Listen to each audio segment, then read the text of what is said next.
Look, I like YouTube because it's a happier place than X. It's a happier place than sports radio, my day job. And yet, I don't know if I've ever gotten as much vicious vitriol from people as when I've said that I'm happy about this victory today over the Tennessee Titans. And I think it's for a multitude of reasons. One, obviously, because people they want to see the Texans do it versus a good opponent. They want to see the Texans offense do it versus a good defense. I totally get that. I do think there's a little part of it, too, that when the fan base, when sports radio hosts, when old Sethers are clamoring for 3 weeks to get Woody Marks more involved, and they finally do it and it works, it's hard to be happy. Like, it's hard not to just think, like, I told you this. Why did you not do it sooner?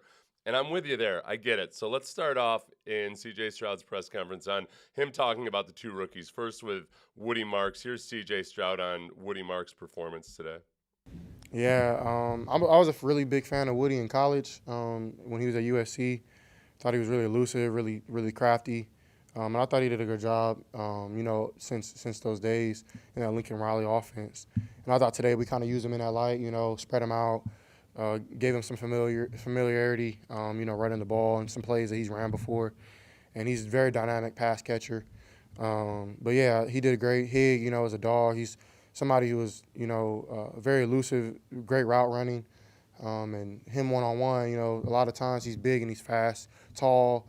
That's a mismatch. So he did a great job on that touchdown play, and he just continued to get better every week. And I think Jay knows same thing. A lot of our rookies are doing great. Tay had a great game. So a lot of the guys that are doing big things in their first year, it's going to be huge for us. Yeah, Ariante Urster, I'm glad he mentioned him because I didn't mention him earlier. I think without having watched all of his plays individually, he wasn't nearly the problem that he was, like, say, last week or really in any of the first 3 weeks versus not as stiff a competition, the edge rushers for Tennessee, but still some bona fide defensive ends out there. Ariante Urster is one of the biggest X factors for this team moving forward, and how much he can develop and improve in his first year. I'm very high on him, but it's just, we all remember Dwayne Brown took a couple of years to really get going as an offensive tackle. Ariante Urster, good to see him have a good game today. They got to keep building on that. But Woody Marks, I think, that I wish I had put that one pass protection rep in here that he had. His willingness and his intelligence in pass blocking by rookie standards is really good. They do have to figure out that pick play by the linebacker and the defensive end that's hurt the Texans in at least 3 games, possibly 4 at this point. A lot of that's on the running back coming up and attacking it, recognizing it and attacking it earlier. So the running backs have to get better at a few of these games that they're picking up. But all in all, I'm really excited about Woody Marks. And I think now that the coaching staff has seen the light, or at least maybe Woody Marks has improved enough over the course of the first 3 weeks that they're willing more to lean into it 100%. The Jaden Higgins touchdown, I was glad CJ explained this because here's some evidence that things are starting to click a little bit. And you can spare me. I understand. I can't say it every single time. I understand the Titans are a horrible defense, but I liked seeing this. CJ explaining the Higgins play and how they got it set up. Yeah, they were in man, and on film they show like this man where they go help, the best player, the best receiver. So I felt 50 was about to go help Neek, and so I just signaled in a route concept that I thought would work. And so yeah, we executed it very well. They did a good job of executing the route plan, but I just seen something and I called it and it worked. Yeah, that part, that sounds good, right? That's what we were all thinking of and dreaming of in the preseason, that, man, CJ can recognize some things defensively. He can dial it up and off the races you go. The difficulty versus other teams compared to the Titans is these teams that are really good at disguising beforehand, simulating pressures, all those things that defenses were doing in the first 3 weeks. That's where it gets really, really difficult. And that's where it's valid to say, all right, you did it versus the Titans. When you start going against teams like the Chiefs, where I'll tell you what, I don't know if Tom Brady would be able to diagnose exactly where the pressure is coming when you're playing the Chiefs. They disguise everything so well. The Ravens, when they're playing good defense, do it well. I don't know what the hell's going on. We'll get into that later this week or as the week goes on. But that was really good to see because, again, all right, they're going to take Nico. Defenses are going to do everything they can to limit Nico Collins. why not go to Jaden Higgins? And part of it is, I think, on Kaylee and setting these things up, but it's also on CJ getting comfortable with the rookies himself and getting comfortable with all these wide receivers. He didn't have. I know people love to diminish OTAs and act like it was no big deal that CJ was out there. In this offense, I think it did matter. And then Christian Kirk being injured for the first 2 weeks certainly didn't help. So last week was the first time that he had Christian Kirk out on the field, really working on that relationship. So it can get better. They need to keep accelerating. This was a good start today, but obviously they have to keep getting better. It's a question by Cody Stutz. I left the whole question in him. CJ, as the offense is maybe struggling a little bit in the first half and early portion of the third, are you guys kind of saying to yourself, hey, we're right there, we're really close, like let's get this together, and then it kind of clicks like you said, or is there a little bit like, oh, here we go again? No, I don't believe in that. So yeah, no, I don't. That's a terrible way to think.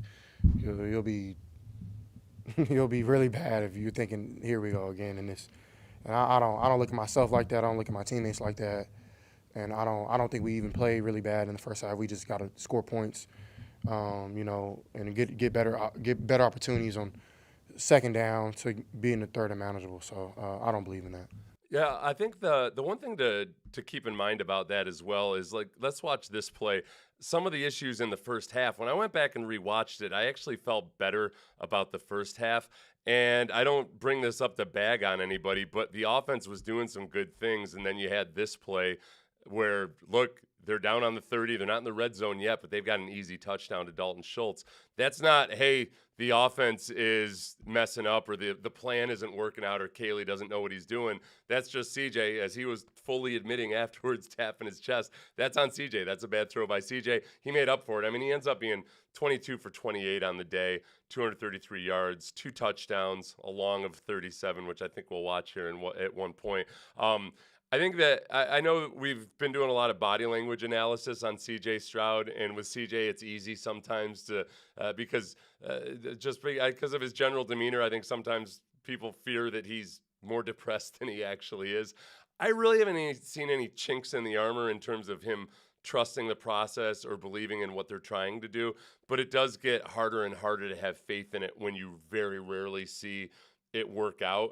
So, yes, it's against the Titans, but you can see that the process works. There's a level of difficulty is going to ramp up again, but there's evidence on film now that they can look to that, all right, this works. It's evidence for Nick Caley and D'Amico Ryans that the rookies can be used, that they can be valuable. Hopefully they get Jalen Knoll more involved because it's flat out more speed on the field. This is CJ asked whether the Nico play, was it second and 30, second 31, whatever the hell it was, if that gave you guys energy.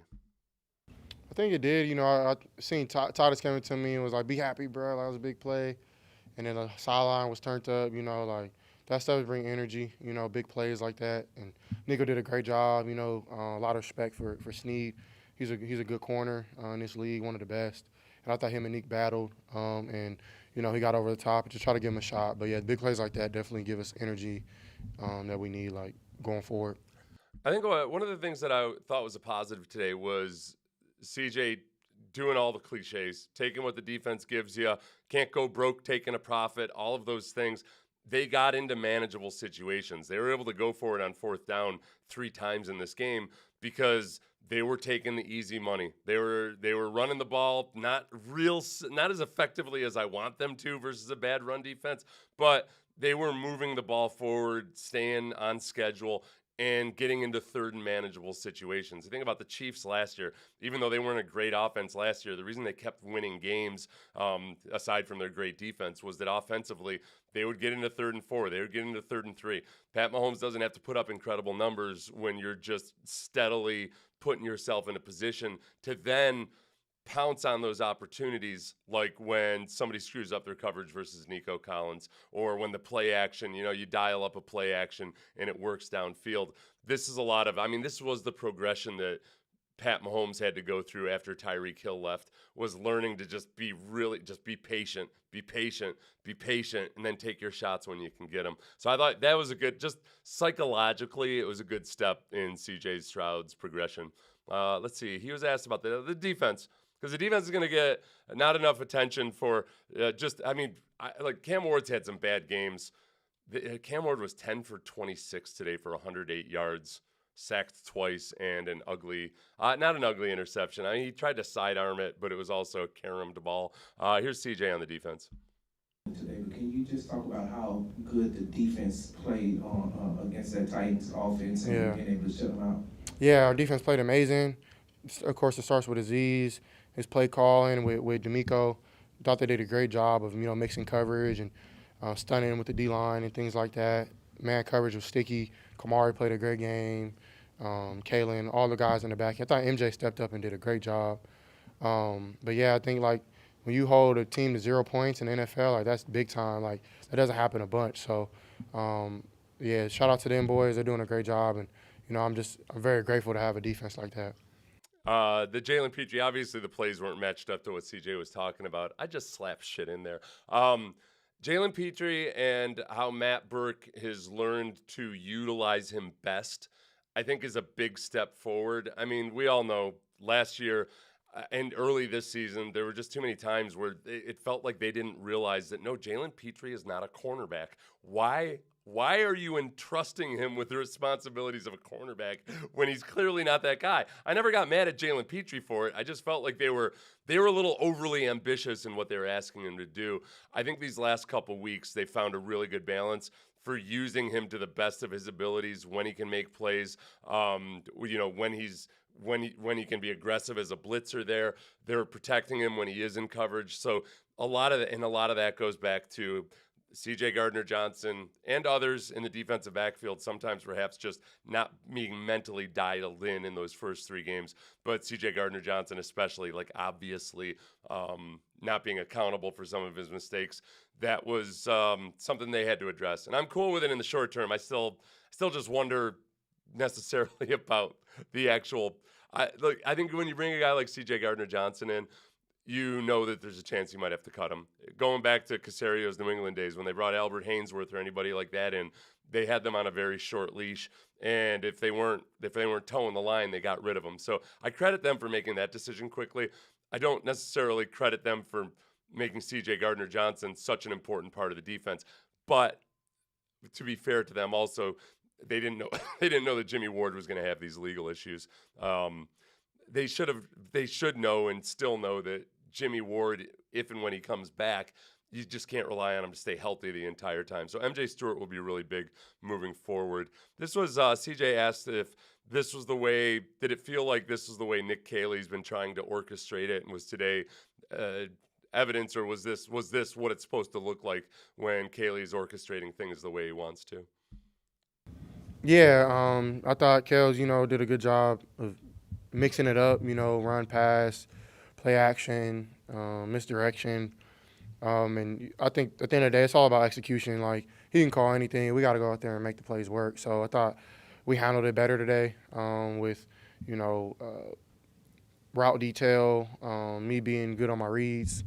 And, of course, it's never perfect. There's plays that we always want back. But I think the overall big picture, we kind of hit that point this week in this game. So I think we're going forward, and that's what you want to see.